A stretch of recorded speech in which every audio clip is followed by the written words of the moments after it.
Le manque de services publics dans certaines zones en France est un problème dont on vous parle régulièrement sur Europe 1 et certaines initiatives sont prises. Et oui, des médecins sur le départ qui ne trouvent pas de remplaçants, des maternités qui ferment, des transports trop rares ou encore des fermetures de bureaux de poste. Et bien justement, pour lutter contre la désertification des services publics, 7 départements se sont portés volontaires pour une expérimentation, installer des bureaux de poste dans des fermes.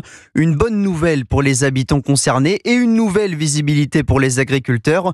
Reportage Europe 1 dans une ferme près de Chambois dans l'Eure, Maxime Gondelot.